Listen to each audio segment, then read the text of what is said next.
Som. Glória a Deus. Boa noite, irmãos. Graça e paz. O maior é a generosidade do meu pai. 1,80 m só, não é tão grande assim. Aleluia. Vocês estão bem? Estão bem ou não, pessoal? Estão bem? Amém. Deus está aqui.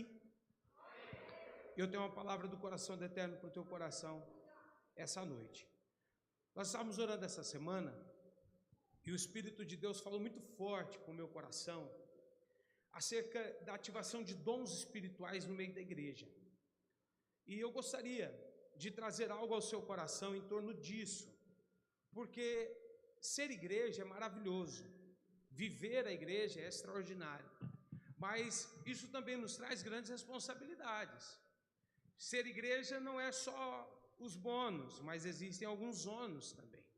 E às vezes nós somos um pouco confusos acerca do que Deus nos entregou, principalmente quando nós deixamos a nossa alma falar à frente do nosso espírito. Nós mal administramos, mal governamos aquilo que de fato Deus colocou sobre as nossas vidas. E eu quero nessa noite ser um instrumento de Deus para a sua vida. Eu quero ser um canal de bênçãos para que o seu coração e a sua mente alcancem o entendimento do porquê você está aqui e do porquê você carrega o que Deus te deu, o que Deus confiou a você nesse tempo. Para isso eu convido vocês a abrirem suas Bíblias no Evangelho de Lucas, no capítulo 14, dos versículos 15 ao 24. Evangelho de Lucas, capítulo 14, versículo 15 ao 24. Glória a Deus. Vamos glorificar o Senhor, irmãos? Glória a Deus. Aleluia. Evangelho de Lucas, capítulo 14, versículo 15 até o versículo 24. Nós vamos ler esse texto e você pode deixar a sua Bíblia aberta, porque mais para frente um pouco eu vou fazer menção do mesmo texto. Lucas 14, o texto diz assim: E ouvindo isto, um dos que estavam com ele à mesa disse: Bem-aventurado o que comer pão no reino de Deus.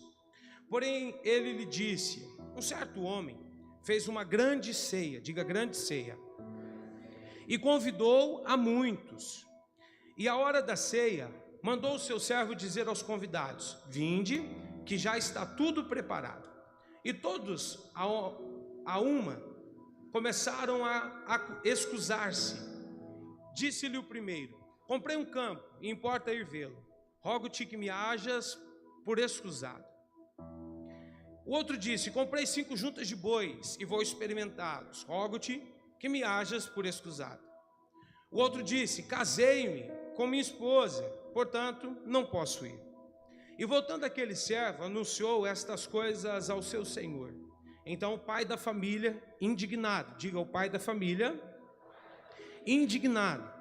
Mais uma vez, diga o pai da família, indignado, disse ao seu servo: Sai depressa pelas ruas e bairros da cidade e traze aqui os pobres, os aleijados, os mancos, os cegos. E disse o servo: Senhor, feito está como mandaste, e ainda há lugar. Disse o Senhor ao servo: Sai pelos caminhos e valados e força-os a entrar, para que a minha casa se encha. Porque eu vos digo que nenhum daqueles homens que foram convidados provará a minha ceia. Amém? O maior mandamento também é o maior fundamento da nossa fé e daquilo que nós acreditamos. Qual? O amor.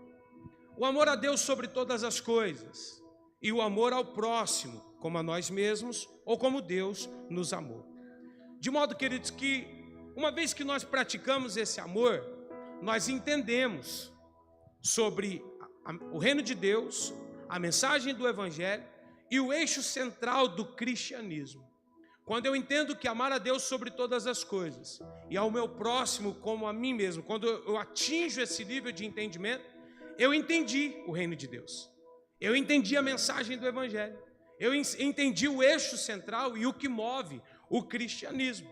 Então, a Deus sobre todas as coisas e ao próximo como a nós mesmos, além de ser o maior mandamento, também é o principal fundamento daquilo que nós acreditamos e do porquê nós estamos aqui.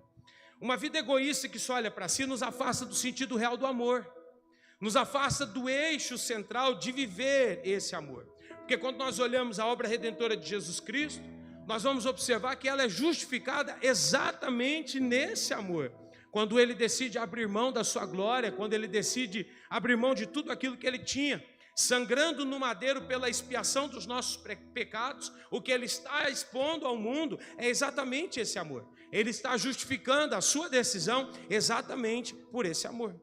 E cumprindo o seu ministério, a Bíblia vai dizer que Jesus ascendeu aos céus, o que não necessariamente fez cessar as expressões desse amor. Por quê?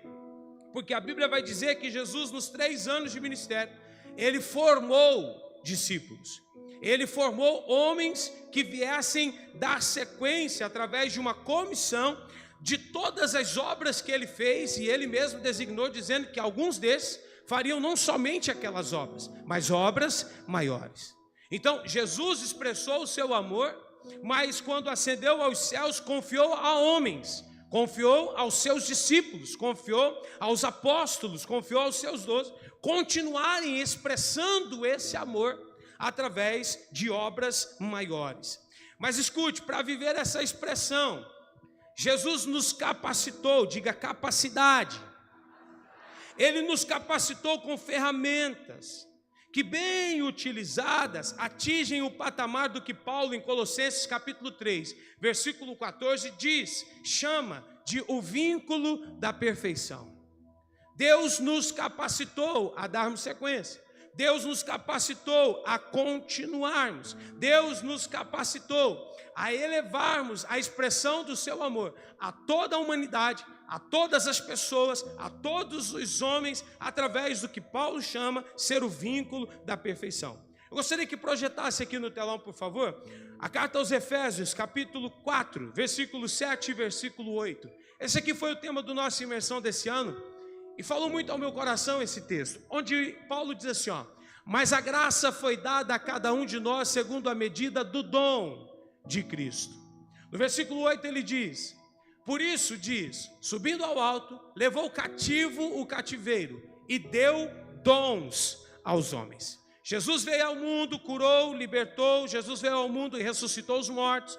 Jesus veio ao mundo e tirou da opressão romana, física, de um reino físico, aqueles que deveriam encontrar através do seu amor o reino de Deus e o reino espiritual. E quando ele subiu aos céus, ele decidiu dar a cada um de nós, segundo a sua graça, a medida de um dom. Ele ascendeu aos céus, levou cativo o cativeiro, mas deu aos homens os seus dons. E isso é maravilhoso. Por quê? Porque ter concedido dons aos homens não significa ter nos obrigado a usar esses dons. Ok? Não significa ter nos obrigado a cumprir o desígnio que ele nos deu. Ainda que cada um desses dons nos foi dado por uma graça e nós reconhecemos isso. Somos homens e mulheres de uma igreja que reconhece que a capacidade que nós recebemos para continuar expressando o amor de Deus veio por intermédio da graça do Senhor. Nós reconhecemos isso. E reconhecer isso não significa aplicar, usar, ser usado. Entender, reconhecer a graça não significa que nós estamos usando o dom que Deus nos deu, estamos aplicando os dons que Deus nos deu, estamos expressando o amor de Deus ao mundo. Por quê? Porque não existe uma obrigação. O que Deus nos deu não nos comprometeu em obrigação. Fomos capacitados por Jesus, que ao subir aos céus, deu dons aos homens para continuar a expressar o seu amor para toda a humanidade. Mas Ele não nos obrigou nisso. E eu quero falar um pouco sobre esse assunto. Porque apesar de não nos obrigar, existe uma cobrança. Apesar de não nos obrigar, existe uma palavra que diz, quando Ele voltar, nós precisaremos apresentar os frutos dos dons que Ele nos confiou. Mesmo não nos obrigando, haverá uma prestação de contas. Você está preparado para a prestação de contas? Você está preparado para o dia que Deus chegar e olhar nos teus olhos e diz, o talento que eu te dei, multiplicou, granjeou ou enterrou? Estamos preparados para o que Jesus estará a nos dizer, sim ou não? Fique tranquilo. Deus é maravilhoso e esse culto vai terminar debaixo de graça. Amém? Escute, Deus te deu dons. Pode dizer isso para quem está do seu lado? Você foi capacitado por dons de Deus. Você foi capacitado por dons divinos. Você foi capacitado por ferramentas. Deus colocou ferramentas nas suas mãos para que a humanidade pudesse ver a expressão do amor dele. Deus nos capacitou com talentos para que homens e mulheres fossem alcançados pelo amor de Deus por intermédio de nós. O Espírito de Deus está na terra por uma igreja que se move através dos dons espirituais. O reino de Deus está na terra por intermédio de uma igreja que não fala de si, mas fala sobre aquele que chamou, sobre aquele que morreu no madeiro, sobre aquele que perdoou dos nossos pecados. O reino de Deus está na terra e as pessoas precisam reconhecer esse reino por intermédio das expressões de amor que estão em Deus, e os dons que Ele nos confiou faz parte da capacidade que Ele deu à igreja para que a humanidade pudesse ver. E vendo, reconhecendo os dons, o amor, a graça e a misericórdia. Paulo, em 1 Coríntios capítulo 12, versículo 8 ao 10, ele descreve acerca dos 9 dons do Espírito Santo. Ele expõe os 9 dons do Espírito Santo como manifestações sobrenaturais. Diga, sobrenaturais. Em pessoas naturais, isso é extraordinário. Em pessoas comuns e na maioria das vezes até improváveis. Porque pode ser que essa noite você sentou do lado de alguém improvável. Improvável para a família, improvável para a sociedade, improvável para essa cidade. Improvável em todos os sentidos e em todos os aspectos. Mas que Deus decidiu confiar, que Deus decidiu partilhar do seu dom, concedendo por intermédio do seu Espírito. Talentos, capacidade, isso para que, igreja? Para a edificação uns dos outros. Para que pudéssemos enxergar a expressão do amor de Deus para com todos nós. Paulo descreve dizendo assim, porque a um pelo Espírito é dada a palavra da sabedoria, diga, a palavra da sabedoria. A outro pelo mesmo Espírito a palavra do conhecimento, diga, a palavra do conhecimento. A outro pelo mesmo Espírito a fé, diga, a fé. A outro pelo mesmo Espírito os dons de curar. A outro a operação de maravilhas. A outro a profecia. A outro o dom de discernir os espíritos, o discernimento. A outro a variedade de línguas e a outro a interpretação das línguas. 9 dons. 9 dons para que toda uma humanidade pudesse enxergar a expressão do amor de Deus. Paulo organiza esses 9 dons em 3 grupos principais. Primeiro, os dons de revelação. Segundo, os dons de poder. Terceiro, os dons de inspiração. Quais são os dons através da revelação? Diga, a palavra de sabedoria, de conhecimento e discernimento de espírito. Qual é a função desses 3 dons? Nos revelar os mistérios ocultos em Deus e nos trazer compreensão do sobrenatural. Todas as vezes que falamos sobre palavra de sabedoria, palavra de conhecimento, discernimento de espírito, nós estamos sendo ativados pelo Senhor a compreendermos, a sermos revelados em ações sobrenaturais. Sobrenaturais. O segundo grupo fala acerca de poder. E no poder nós estamos falando acerca da fé. Nós estamos falando acerca dos dons de curar. Nós estamos falando acerca da operação de milagres e de maravilhas. Qual é a função? Não só revelar, mas realizar. Se os dons de revelação nos revelam, os dons de poder realizam algo sobrenatural. Irmãos, eu não sei para você, mas olhar para alguém que está em fase terminal de câncer e dizer, ser curado, em nome de Jesus. A enfermidade ir embora. E Jesus curar essa pessoa e ela ser totalmente transformada. Meu irmão, eu não sei para você, mas a minha alma, o meu coração, ele jubila só de imaginar, só de pensar, só de imaginar como isso é extraordinário, como essa realização é algo extraordinário. Isso já toma o meu coração. Então a fé, os dons de curar, a operação de maravilhas realizam algo sobrenatural. O terceiro grupo fala da inspiração, que é o que? A profecia, a variedade de línguas, a interpretação de línguas. Então vamos lá. Se o grupo da revelação, que é a palavra de sabedoria, conhecimento, discernimento do Espírito, revela algo sobrenatural, se o grupo do poder, que é a fé, os dons de curar, a operação de maravilhas, realizam algo sobrenatural, o que esses dons que nos inspiram, como a profecia, a variedade de línguas, a interpretação das línguas fazem? Eles transmitem algo sobrenatural. Então nós estamos falando sobre nove dons que revelam, que realizam e que transmitem algo sobrenatural. Deus escolheu alguém, um campograndense, um sul-mato-grossense, um brasileiro, fim do mundo, um país emergente, para através da sua vida revelar, para através da sua vida realizar, e para através da sua vida transmitir algo que não é natural, algo que é sobrenatural. Isso parece pouco para você? Eu digo que não. Eu digo que isso é extraordinário. Glória. Aleluia. E dentro dessa chamada, Paulo no capítulo 12, ainda mais no versículo 31, ele nos traz um despertamento dizendo: procurem com zelo os melhores dons. Temos 3 classes, temos 3 aspectos acerca dos dons do Espírito. E vem Paulo dizendo: procurem, mas não de maneira desproposital ou aleatória. Ele diz: procurem com zelo os melhores dons. E ele termina dizendo: e eu vos mostrarei um caminho mais excelente. Ei, procurar com zelo os 9 dons é extraordinário, mas existe um caminho ainda mais excelente.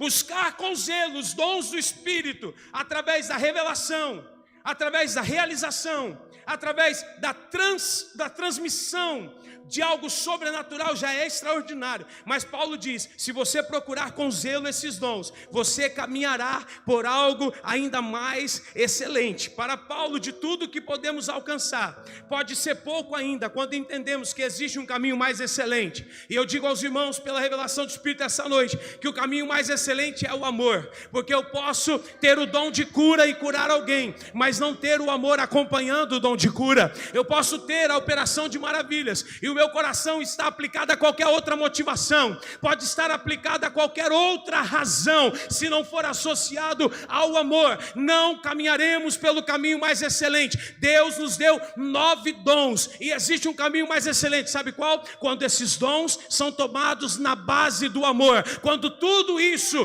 vem na expressão do amor de Deus para com a humanidade, atingimos um caminho mais excelente. Deus está despertando Jerusalém, Deus está despertando essa geração, Deus está despertando essa geração sacerdotal, esse povo adquirido por Deus, esse povo que se tornou sacerdócio santo, a caminhar por algo mais excelente, um dom do Espírito na base do amor.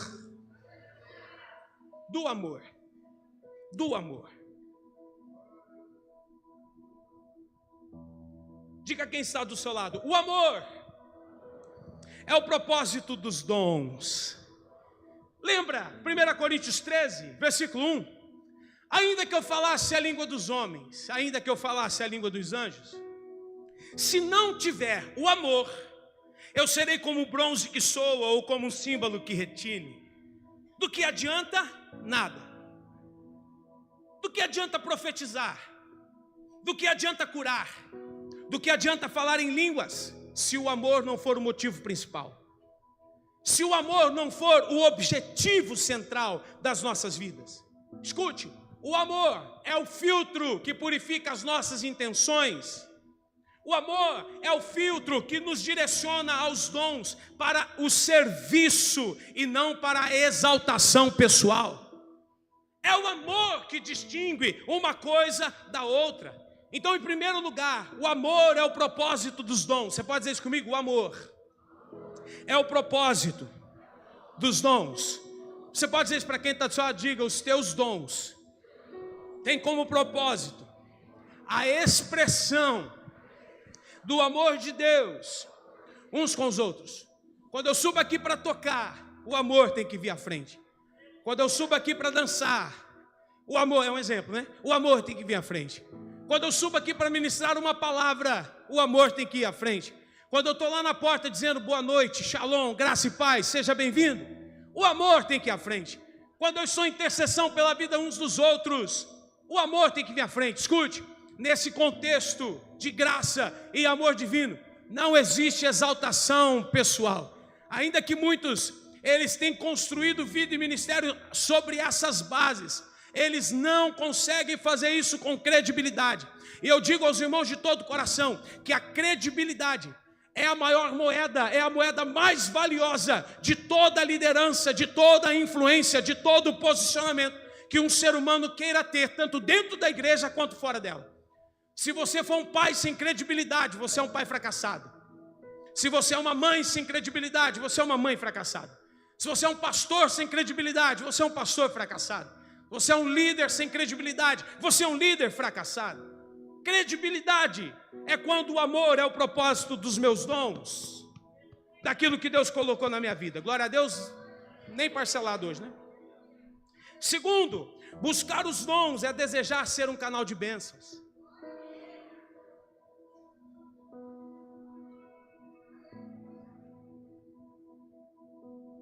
Quando eu busco dons, eu quero ser um canal de bênçãos. Eu desejo ser útil no reino de Deus. Eu desejo ser um instrumento de edificação, um instrumento de manifestação do amor de Deus, do poder de Deus para a vida de outros. Quem busca os dons deve desejar ser um canal de bênçãos e não o centro das atenções. Terceiro ponto, quando eu velo pelos dons que Deus já me deu, eu estou cuidando daquilo que o Espírito Santo confiou a mim. O dom é um presente divino. O dom é um presente de Deus e precisa ser cultivado. Pastor, como que nós cultivamos o dom? Humildade. O que tem de obreiro soberbo? Vou falar. O que tem de gente que acha que Deus depende do dom dele? O que tem de gente que acha que ele é o centro das atenções, que ele é a última bolachinha do pacote, a última Coca-Cola do deserto? Não é. Ei, a Bíblia diz que a nossa vida é como um vapor de água, que ao mesmo tempo que aparece, logo se desvanece. Não é sobre nós, tem tudo a ver com Ele. Não é sobre o que nós estamos fazendo, é sobre o que Ele é. Sabe por quê? Porque eu vou passar, você vai passar, mas a obra de Deus vai continuar. Quando eu passar, Deus vai levantar outras pessoas, Deus vai levantar novas pessoas. Nós estamos aqui cultivando uma próxima geração que vai vir melhor do que nós somos, que vai vir mais usada do que nós somos, que vai vir mais cheia do Espírito Santo que nós somos. É por isso que não combina um obreiro presunçoso, um obreiro soberbo. E tem gente soberba, com falta de humildade, não consegue alcançar o irmão com boa noite e um graça e paz. Livra disso. Se livra disso. Os dons que Deus te deu são velados, são cuidados como um presente divino, quando a humildade está à nossa frente. Domingo passado foi muito poderoso o que nós vivemos aqui. Eu recebi palavras de muita validação e eu agradeço. Mas todas elas tomam o meu coração em uma só. Glória a Deus. Passou aqui palavra, glória a Deus. Passou aqui entendimento, glória a Deus. Eu terminando a ministração, Deus falou comigo: eu vou tocar alguém pela live hoje, por intermédio dessa palavra. Eu saí do culto e recebi um direct no Instagram. Alguém mandou para mim uma foto, eu ministrando, e assim: ó, voz que tem de sede, vinde às águas. Ele diz: obrigado, que palavra tremenda, que palavra poderosa. Eu mandei: eu não acredito, você estava no culto? Alguém que eu estimo muito. Você estava no culto? Não, eu estou em Dourados, mas desde cedo o Espírito Santo está incomodando o meu coração. Na hora do culto eu abri a live, e eu precisava ouvir essa palavra, eu precisava receber essa palavra. Irmãos, se em alguma coisa eu tenho que me gloriar, que seja na cruz de Cristo. Se alguma coisa eu tenho que me exaltar, que seja no favor de Deus. Ei, eu vou passar, mas o reino de Deus vai permanecer, a palavra dele vai permanecer, as próximas gerações darão sequência. Aquilo que nós estamos fazendo com louvor e êxito não combina. Alguém que tem dons e ser soberbo, alguém que tem dons e ser disposto de humildade. Diga para quem está ao lado: seja humilde. Não, fala de novo, fala mais forte, vamos lá. Diga: preserva o dom de Deus que há em você, seja humilde.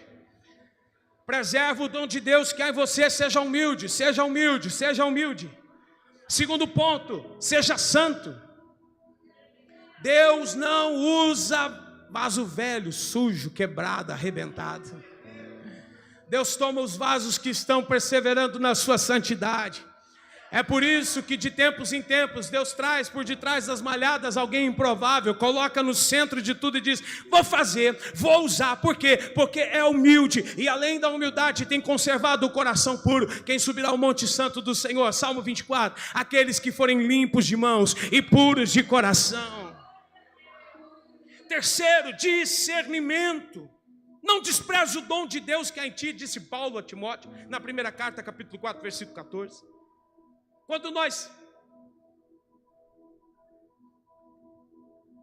Quando nós velamos pelos dons, nós mantemos os nossos corações sensíveis. Sabe o que mais? Submissos. Sabe o que mais? Cheios do Espírito. O que nós lembramos aqui essa noite? Ter dons é maravilhoso. Para quê? Para expressar o amor de Deus e continuar a missão.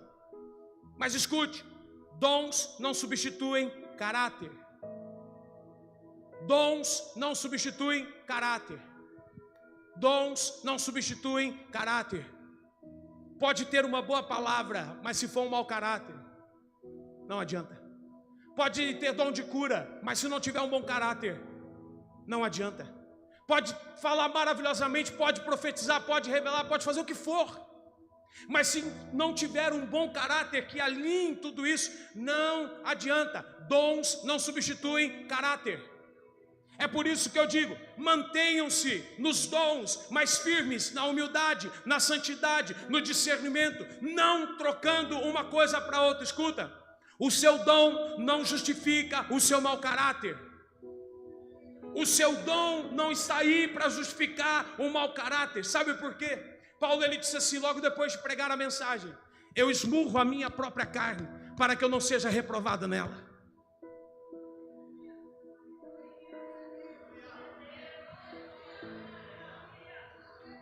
Três vezes Paulo chega ao Senhor dizendo: Pai, eu tenho um espinho aqui na minha carne, tira ele. Tira ele. Tira ele. O Senhor diz: não, Paulo. É a serve, a sou que manda gai. Não, eu não posso tirar o espinho da sua carne. Sabe por quê, Paulo? Porque a minha graça, ela te basta. E o meu poder só pode te aperfeiçoar nas suas fraquezas. Fraqueza aqui não é pecado não, fraqueza aqui é limitação. Fraqueza aqui não é estar no lamaçal do pecado, achando que Deus é obrigado a te perdoar todo dia, como se fosse um cartão de crédito, que chega e ele paga a fatura. Não, fraqueza aqui são as minhas limitações. Fraqueza aqui é a força limitada, é a minha compreensão limitada, é aquilo que para frente do meu braço eu não consigo fazer, eu não consigo atingir, é aquilo que os meus olhos não conseguem enxergar, que os meus pensamentos não chegam. Hoje Deus tem nos dado a graça de termos aqui em média 368 membros, fora os visitantes. Você acha que eu consigo acompanhar todos diariamente, frequentemente? Não, mas aquilo que eu não consigo, vem o poder de Deus, vem o mover de Deus, vem as mãos de Deus, vem a graça de Deus. Nas minhas fraquezas Ele me aperfeiçoa, nas minhas limitações Ele alcança. É por isso que o Senhor está dizendo: Paulo, eu não posso tirar o espinho da sua carne, a minha graça te basta, o meu poder está te aperfeiçoando nas suas fraquezas. Paulo diz: entendi. É por isso que quando eu penso que estou fraco, é aí que eu sou forte. É por isso. É por isso. É por isso. É por isso. Glória. O amor ao próximo é o fruto mais visível dos dons. Os nossos dons não são para nós, são para os outros. Os dons não são para mim, é para a edificação da igreja. É para curar o ferido, é para libertar o cativo, é para fortalecer o que está abatido. Escutem, quando nós nos movemos pelo amor, todos os nossos dons se transformam em um canal de graça e de bênçãos que revela para o mundo a face de Deus, que revela para o outro quem Deus é. Dobre a sua atenção.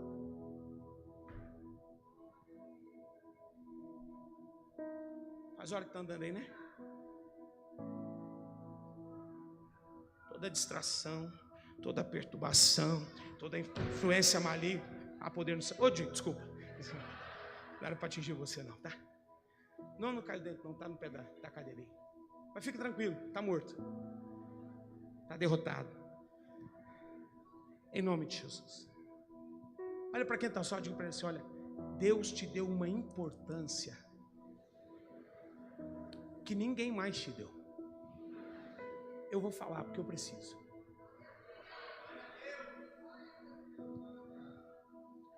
Eu não nasci numa família de nome. Não nasci numa família de fazendeiros do estado. Eu nasci lá na Pioneira. Olha que bairro chique. Eu estudei no Domingos Gonçalves Gomes. E graças a Deus, porque lá eu conheci a mulher da minha vida. Na 5ª série. Porque os irmãos estão rindo. Que é isso aí? Estão imaginando, né? Deus que nos livre da sua imaginação. Aleluia. Nós não tínhamos dinheiro, influência, poder, estudo. Não tínhamos. Mas foi no reino de Deus, foi na presença de Deus, que foi nos dado uma importância que em nenhum outro lugar nós teríamos. Olha para mim. Onde você nasceu? Qual é a sua história? Qual é a sua biografia? Você veio de onde? Tem alguma coisa na sua vida que justifique a importância que você ganhou no reino de Deus? Estou aqui para dizer para vocês que Deus, Ele te deu uma importância que não dependeu da sua influência, que não dependeu do seu nível de educação, formação, e eu não estou dizendo que isso é um demérito, tá? Só estou trazendo aqui a clareza, a graça de Deus e o que Deus fez. Deus te deu uma importância que não foi por causa do seu dinheiro. Deus te deu uma importância que não foi por causa da família de nome, que não foi por causa de uma posição social. Sabe o que Deus fez? O Indarco. Ele nos abriu a porta e nos reconciliou. Ele nos abriu a porta, Rayana, e nos chamou para a mesa dele. Eu cheguei pobre, nu, sem força, sem graça, sem expressão, sem nada. Ele me abriu a porta e disse, ó, pode se assentar à mesa. Aí eu disse, para mim? Uma mesa preparada para mim? Uma mesa com o meu nome? Uma mesa posta para que eu me sentasse? Será que o senhor não se confundiu? Deus está aqui essa noite para dizer que Ele não se confundiu quando Ele escolheu você. Ele nos convidou para a mesa dele e nós apenas aceitamos. Sentamos na mesa dele como alguém de importância, uma importância que ninguém nos deu, uma importância que ninguém viu, uma importância que homem nenhum, pastor Alberto, nos trouxe. Quem aqui não gosta de ser honrado? Quem aqui não gosta de ser valorizado? Quem aqui não gosta de ser elogiado pelos seus atributos? Jesus, Evelyn, Bia, nos convidou para a mesa dele, nos dando uma importância que ninguém mais nos deu, nos trazendo uma restauração de valor, de autoestima, de confiança, de credibilidade que ninguém mais nos deu. Ele nos quis crentes dos seus alvos. Ele nos quis participantes da sua obra multiplicadora, alcançando milhares e dezenas de milhares. Ele nos abriu a porta e nos assentou, nos acomodou. E sabe, irmãos, apesar de saber exatamente quem nós somos, de onde nós viemos, Ele nos deu o lugar e Ele nos designou. Mas Ele não nos obrigou. Ele nos deu um lugar. Ele nos deu importância, Ele sabe quem somos, Ele sabe de onde viemos. Ele nos assentou à mesa e nos designou, mas não nos obrigou. Mas o não obrigar também não significa não cobrar. Porque Jesus disse que a árvore que é útil, ela entrega os seus frutos. Mas aquela que é inútil, ela precisa ser cortada e lançada no fogo, justamente por não entregar os seus frutos. Quantos aqui têm consciência daquilo que Deus te deu?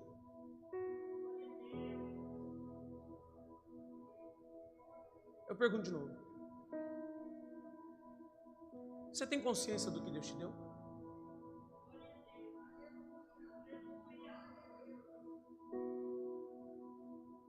Eu tenho consciência do que Deus me deu. E pela consciência do que Deus me deu, eu decido todos os dias a viver isso ou não. Deus não nos obriga, Ele nos convida. Mas vai haver uma prestação de contas. E é por isso que eu quero dizer a vocês que você precisa ter também consciência da sua decisão, do seu sim ou do seu não. Você tem consciência do seu sim, mas você também tem consciência do seu não? Aos que vivem aquilo que Deus te deu todos os dias, é perceptível uma vida de renúncia, uma vida de zelo, uma vida de devoção, o que na terra pode parecer não haver tantas vantagens, não é verdade? O que para os homens pode parecer não ser tão proveitoso assim, é melhor aproveitar a vida, é melhor usufruir dos prazeres da vida do que viver uma vida de renúncia. Tem pessoas que acham isso, e por isso a sua decisão é não. É melhor eu usufruir do que a vida pode e tem para me oferecer, do que eu viver o propósito de Deus, tendo que renunciar, tendo que sacrificar, tendo que abrir mão, tendo que ter esse cuidado, esse zelo, essa devoção. Então, ainda que muitos tenham essa vida como pouco vantajosa, ou como pouca oportunidade de usufruir, eu quero dizer que Jeremias disse, João disse em Apocalipse, que o galardão dele está com ele para dar a cada um a sua recompensa. Eu decidi viver o dom que Deus me deu por amor ao próximo. Renuncio por isso? Sim. Tenho zelo nisso? Sim. Sou devoto a isso? Sim. Abro mão de aproveitar? Muito. Abro mão de usufruir? Sim. Mas eu não vou ficar aqui. O que eu estou gerando hoje não é para colher aqui.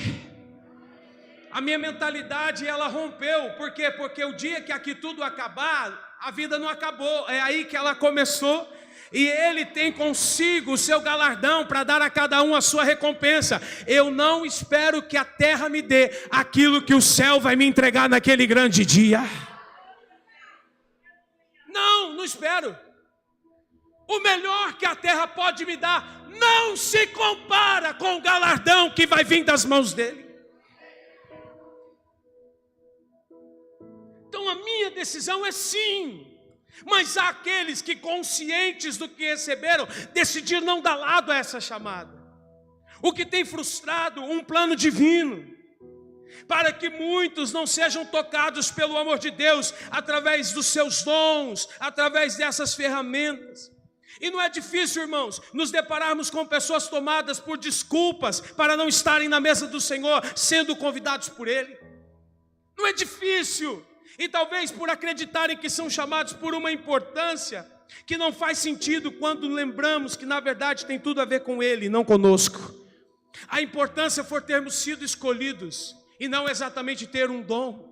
A importância era sermos improváveis e Ele ter nos chamado pela sua graça, e não exatamente curar alguém, e nós não somos curandeiros, e não exatamente liberar uma palavra que desate o futuro das pessoas. A importância que recebemos foi na escolha e não no dom, foi termos sido escolhidos. E tem gente que acha que é importante porque Deus deu dons, e aí está disputando com muita força entre você e Deus. Escute, não faça força contra Deus, se lembre, na verdade não tem nada a ver conosco, tem tudo a ver com Ele. Não tem nada a ver com a nossa vida, tudo a ver com Ele. É por isso que Deus me deu essa palavra hoje em Lucas, capítulo de número 14, versículo de número 16. Olha como começa esse texto: bem-aventurado o que come pão no reino de Deus. O reino de Deus tem pão. E o pão do reino não é o pão do mundo, não é o pão que você vai comer hoje e amanhã você vai ter fome novamente. O pão que o reino de Deus tem é um pão que sacia a nossa fome, que nos alimenta, que nos fortalece. É um pão que renova as nossas forças. Escute, você veio ao culto essa noite, então não se exima de comer o pão do reino de Deus. Come essa palavra, se alimenta dela, se fortalece nela. Jesus vai falar por parábolas. Ele diz: um homem fez uma grande ceia, convidou a muitos, e bem na hora da ceia, ele mandou o seu servo dizer aos convidados: está tudo pronto, está tudo preparado, a comida está pronta, a mesa está posta, podem vir. E quando ele liberou para que os convidados chegassem, a Bíblia vai dizer que 3 deles apresentaram os seus argumentos do porquê não estariam à mesa. A Bíblia diz que o primeiro deles disse: comprei um campo, importa ir vê-lo. O segundo deles disse: comprei 5 juntas de bois e preciso experimentá-lo. O terceiro deles disse: casei-me com minha esposa e, portanto, não posso ir. Essas foram as desculpas deles. Esses foram os argumentos deles. Eu pergunto: quais têm sido os seus ao dizer não para a mesa do Senhor?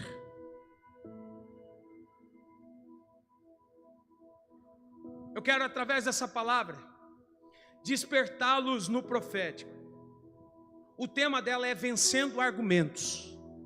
A vencer todos os argumentos do porquê você não está cumprindo a vontade de Deus, do porquê você não está usando os dons que Deus te deu através do amor para abençoar e para revelar o amor de Deus para outras pessoas. Existem dois caminhos aqui hoje. Ou o caminho daqueles que disseram sim e estão funcionando, como o caminho daqueles que disseram não e estão paralisados. Na base do que, pastor? Na base dos seus argumentos. Assim como os convidados dessa grande ceia, que apresentaram as suas razões. E tudo bem, razão cada um tem a sua, mas existem resultados, existem frutos, existe algo concreto, consistente. Não estão cumprindo a chamada, não estão usando os seus dons e não estão frutificando através dos seus dons. São pessoas que se tornaram boas de argumentos e não de execuções. E aqui vai alguns entendimentos que Deus colocou no meu espírito para que eu pudesse nessa noite me mover por essa palavra. Toda pessoa boa de argumento é ruim de resoluções. Toda pessoa boa de argumentos é ruim de resultado. Toda pessoa que se valida nos seus argumentos não é bom para mais nada, só para argumentar. Toda pessoa boa de argumento é ruim de resposta positiva, é ruim de assertividade. Escutem, há muitos fortalecidos e validados nos seus argumentos, mas não rompem, não resolvem, não vencem, não avançam. Enquanto argumentam, estão paralisados. E o que despertou essa mensagem ao meu espírito é o versículo de número 21 do capítulo 14 de Lucas, onde ele diz assim, e voltando aquele servo, anunciou estas coisas ao seu senhor. Então o pai da família, indignado,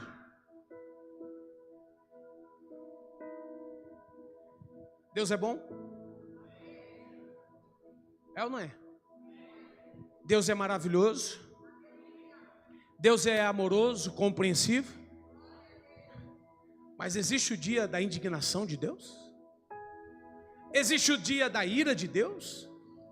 Existe o dia da resistência de Deus? Ei, esse evangelho romantizado, ele não é pleno não, viu? Ele não é completo não. Porque tem o amor, o favor, a graça de Deus, os filhos que cumprem o que Ele designou. Mas o filho que foge de um plano, por amor, a Bíblia diz, o pai corrige o filho. O pai corrige o filho que ama. Um dia Jesus falou, um pai tinha um campo. Esse pai tinha 2 filhos e disse a um deles: eu preciso que você vá ao campo. Esse olhou para o pai e disse: eu vou, mas não foi. O outro disse: eu não vou, mas foi. E aí vem a pergunta: qual dos dois honrou o pai? O que disse que ia e não foi? Ou o que disse que ia? Inverti? O que disse que ia e não foi? Ou o que disse que não ia e foi? Quem honrou o pai? Malaquias, vocês me chamam de pai, vocês me chamam de Senhor. Se eu sou o Senhor, onde está a obediência? Se eu sou o pai, onde está a honra?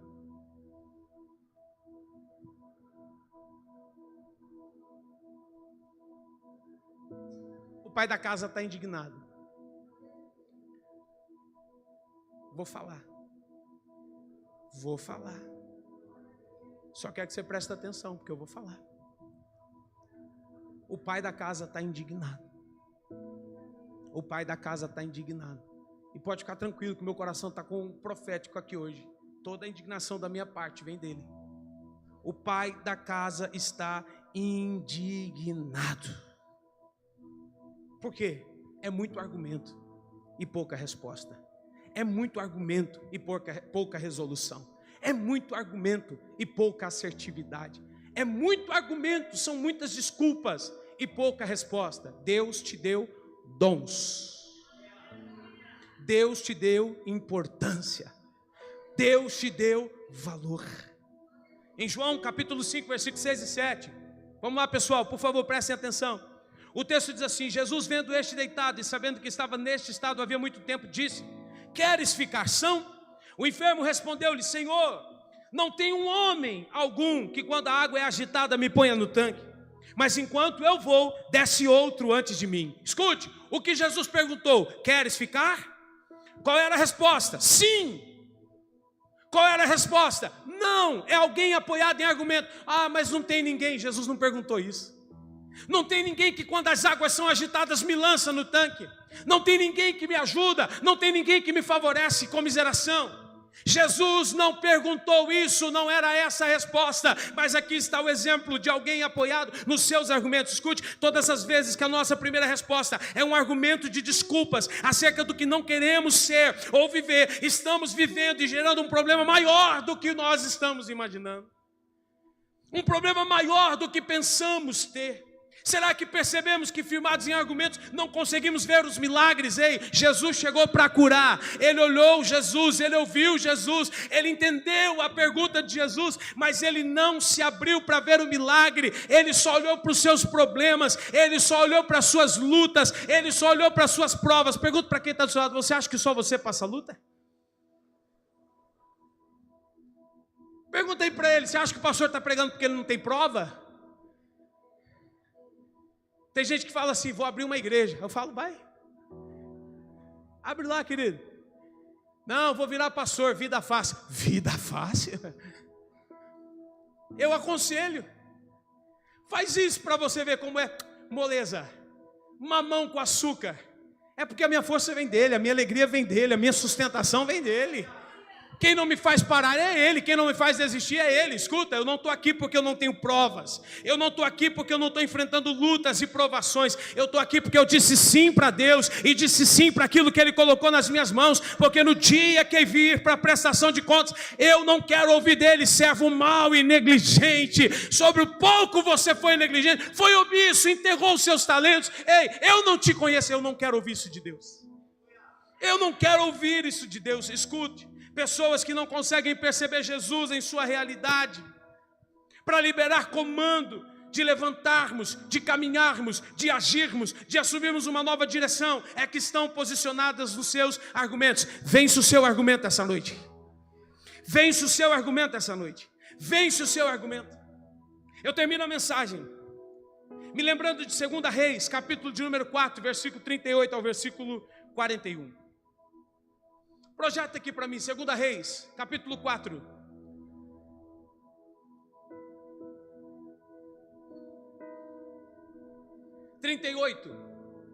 Até o 41. 2 Reis 4, 38. Olha o que o texto diz. E voltando Eliseu a Gilgal, Havia fome naquela terra. Os filhos dos profetas estavam assentados na sua presença.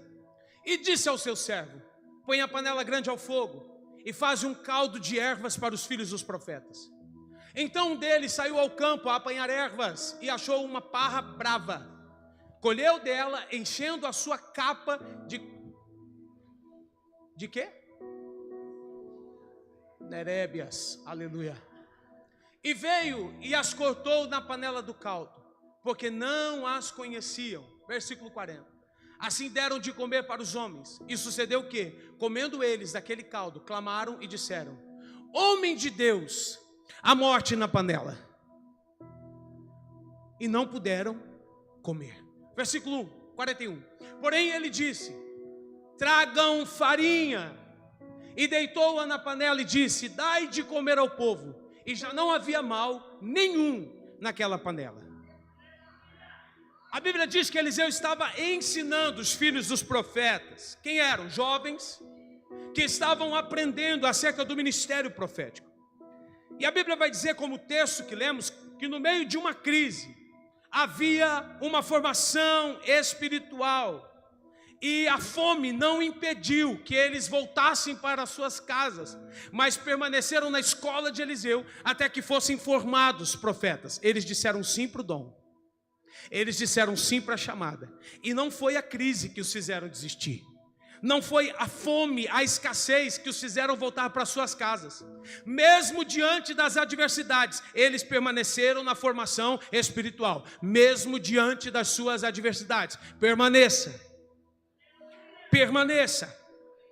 A fome que eles sentiam não os impediu de estarem imergidos na palavra. A Bíblia vai dizer que um desses dias, durante o preparo de uma refeição, para que todos participassem, um dos discípulos, um dos filhos do profeta, foram ao campo buscar ervas para fazer o caldo.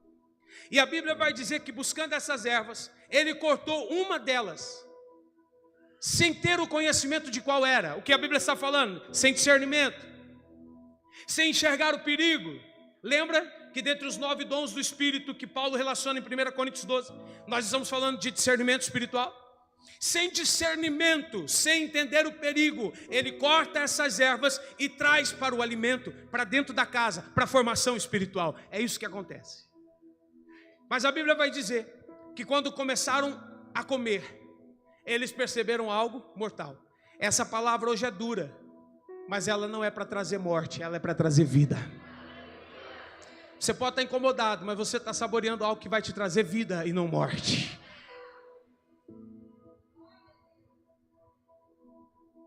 Quando eles começaram a perceber no seu paladar algo mortal, através de um alimento que eles colocaram para dentro da formação espiritual, sem conhecimento, sem discernimento. Cuidado, cuidado, cuidado. A Bíblia vai dizer que eles gritaram: tem morte na panela, tem veneno na panela.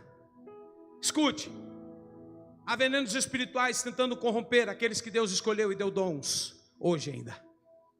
Há venenos espirituais tentando matar aqueles que Deus escolheu e deu os dons nesses dias. É por isso que o resultado hoje são muitos dons adormecidos. Tem gente aqui com dom adormecido. Tem gente que está ouvindo essa mensagem hoje e sabe que Deus está falando com você e com o seu coração. Por quê? Porque você foi escolhido por Deus. Deus te deu importância e mais, Ele te confiou dons. Dons que o pastor não sabe, que o líder não sabe, que a igreja não sabe. Ninguém viu essa expressão do amor de Deus por intermédio da sua vida. Viu por intermédio de quem está do lado, viu por intermédio de quem está no altar. Mas você sabe que Deus te deu dons que estão adormecidos. E não por falta de poder, mas por causa de argumentos que matam o agir do Espírito. Argumentos que apagam a lâmpada do Espírito, o fogo do Espírito dentro de cada um. Do que o Senhor está falando? O orgulho, o medo, a incredulidade, a comparação. Eu falei domingo passado, eu vou falar de novo. A comparação é a maior desgraça que existe na vida. A falta desse amor, A falta dessa alegria. Eles gritaram: tem morte na panela. Tem comida envenenando espiritualmente aqueles que Deus escolheu. Os argumentos estão aqui, ó. Está na ponta da língua. A resposta está na ponta da língua. Ela está ensaiada, ela está afiada. Vença os seus argumentos. Vença os seus argumentos. Sabe por quê? Porque o final da história é extraordinário. A Bíblia diz que Eliseu não mandou jogar o caldo fora, mandou? Eliseu jogou o alimento que eles tinham no tempo da escassez? Não! A Bíblia diz que Eliseu, ele toma a panela e ele pede um bocado de farinha. Farinha. Ele diz: trazei farinha. E quando lançou na panela a farinha, a Bíblia vai dizer: e já não havia mal algum naquela panela, e todos puderam comer. Deus está dizendo: tem cura para aqueles que foram envenenados. Tem vida para aqueles que estiveram à eminência da morte dos seus dons e dos seus talentos. Eu quero dizer a você que hoje Deus vai derramar uma porção da farinha dele nas nossas vidas. Eu quero declarar que Deus, através do Espírito, vai purificar a panela e vai reacender o dom que Ele confiou nas nossas mãos. Para que você entenda acerca do que estamos falando, em João 12, 24, Jesus disse: na verdade vos digo, que se o grão de trigo caindo na terra não morrer, ele fica só, mas se morrer, ele dá muitos frutos. Qual é o contexto? Os 12 estão impedindo Jesus de ir à crucificação. Eles não querem estar sozinhos. Eles querem ter Jesus o tempo todo. Jesus olha e diz: se o grão de trigo cair na terra, não morrer, ele fica só. Mas se ele morrer, ele pode dar muitos frutos. A farinha para essa panela hoje é Jesus. Centralidade. Centralidade é olhar para Jesus, é ouvir Jesus, é entender Jesus. Imagine você, se para cada aprovação Jesus apresentasse um argumento e se excusasse. Eu casei com a minha esposa e não posso. Eu comprei 5 juntas de bois e não posso. Eu comprei um campo e não posso. Argumentos. Argumentos. Aí termina a palavra, onde ele se volta, o Senhor, e diz, estando o pai da casa indignado, disse aos seus servos: sai depressa pelas ruas, pelos bairros da cidade, e traz aqui os pobres, os aleijados, os mancos, os cegos. E disse o servo: Senhor, feito está como mandastes, mas ainda há lugar.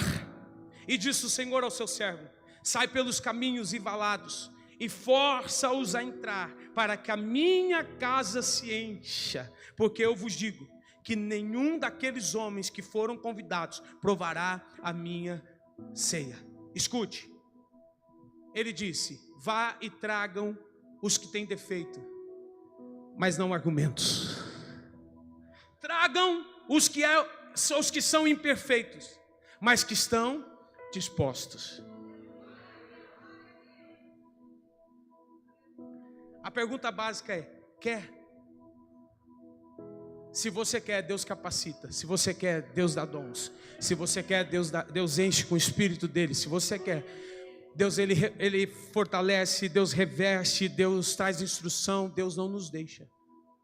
Não quer, tudo bem.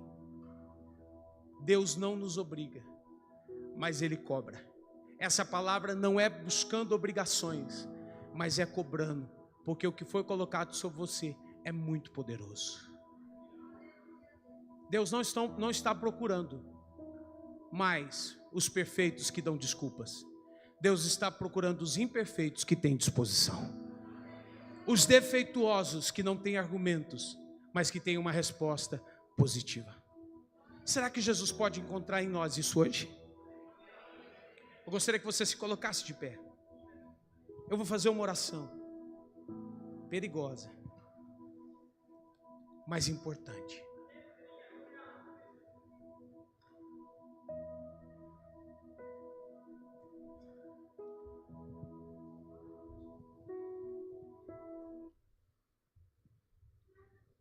Jesus olha para o menino e pergunta: o que você tem nesse cesto?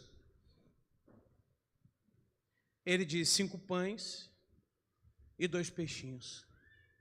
Mas o que é isso para tantos? A multidão é grande. O que isso representa para 5.000 homens, fora as mulheres e as crianças? Nem que se fosse um pedacinho só para cada um, seria suficiente. A matemática não fecha, a conta não bate. Jesus diz: me dá aqui esse cesto. Pai, eu te dou graças. Jesus libera um comando para os 12 dizendo: organiza a multidão. Coloca eles sentados de 50 em 50, de 100 em 100, e comecem a distribuir. Deus não quer argumentos. Você tem um cesto? Você tem 5 pães? Você tem 2 peixinhos? Deus não quer argumentos. Deus quer o seu cesto, os seus 5 pães e os seus 2 peixinhos. Porque muitos dos nossos argumentos estão em achar que nós vamos curar, nós vamos multiplicar, nós vamos ressuscitar. Jesus toma o cesto das nossas mãos e diz: Pai, eu te dou graças. Jesus olha para nós e diz: organiza a multidão e comecem a distribuir. Qual é o resultado? Todos comem, todos se alimentam, todos são fartos. Milagre. E ainda sobram 12 cestos cheios. Que é isso? Isso é Jesus distinguindo o homem e ele. Porque Filipe diz: o que é isso para tantos? Jesus diz: Pai, graças eu te dou. Qual é o resultado? Todos alimentados e um sobejo. 12 cestos cheios. Você percebe que o homem vai até um ponto e Jesus vem complementando, e que no final de tudo a glória sempre será de Jesus e nunca do homem. Porque por mais disposto que seja um homem, existem coisas que só Deus pode fazer. Milagre quem faz é Deus. Milagre quem faz é o Senhor. Você me lembrou de uma história antiga que tem, de um pastor que foi convidado para orar por alguém que morreu. Ele vai até a casa, está ali o defunto, e ele começa a orar: Senhor, ressuscita, Senhor, ressuscita, Senhor, ressuscita. Eu prendo a morte, o Espírito da morte, começa a orar, liberar palavras de vida. Ele começa a declarar a anulação da morte, e ora, e ora, e ora, e ora, e ora, e ora, e ora, e ora. Ora muito, entrega tudo que ele tinha. Sabe o que acontece? Nada. O morto não viveu, o morto não reviveu, o morto não ressuscitou. A Bíblia diz que ele vai embora, e alguém quer o coagir por um pseudo constrangimento. Poxa, mas você orou e o morto não ressuscitou. E ele vai embora. E quando ele já está longe da casa, sabe o que aconteceu? O morto ressuscita. Ó. E quando ressuscitou o morto, correram atrás dele dizendo: volta. O morto ressuscitou. Ele disse: não vou voltar, porque a minha função era orar, a de Deus era ressuscitar. Ressuscitou, que a glória seja de Deus e não minha.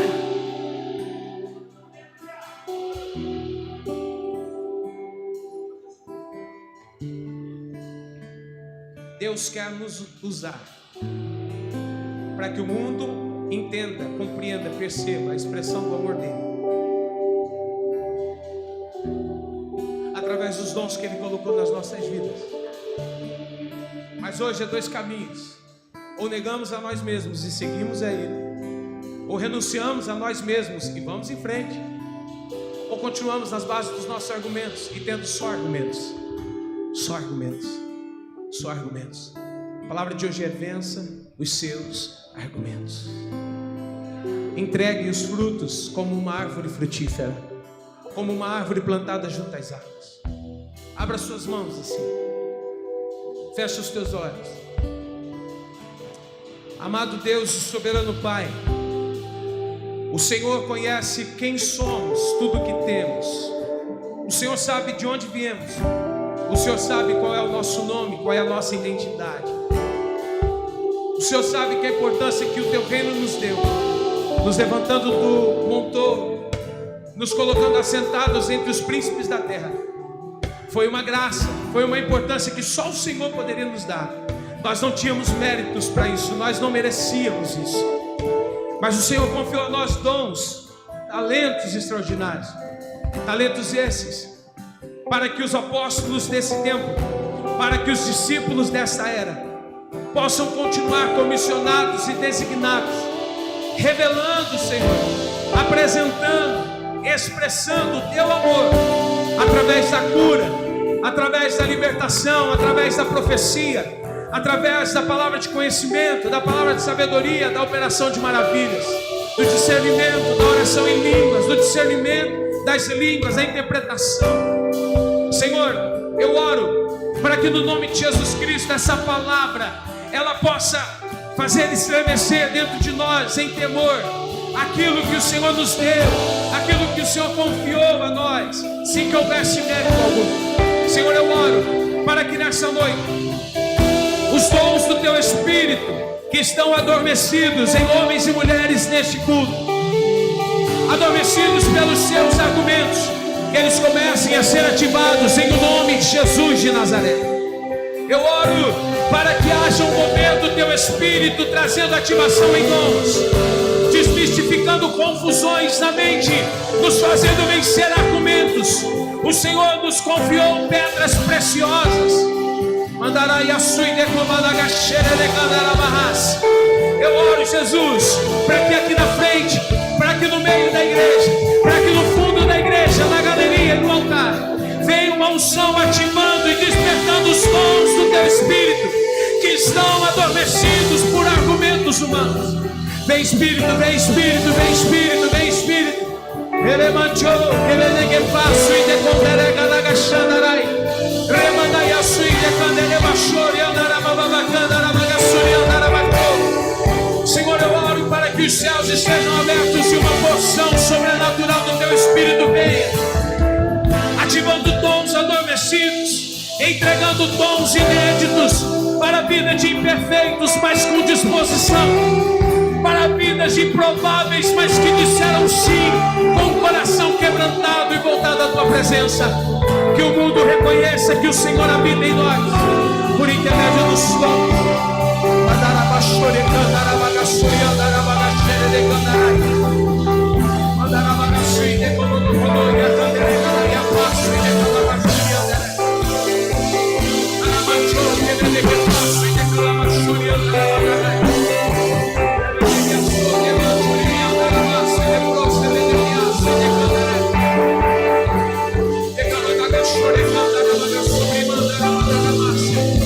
Recebe fogo do Espírito Santo no teu coração. Recebe fogo do Teu Espírito Santo nos teus pés. Recebe fogo do Espírito Santo na sua mente. Seja ativado agora em nome de Jesus. Seja ativado agora em nome de Jesus. Seja ativado agora em nome de Jesus. Em nome de Jesus. Em nome de Jesus.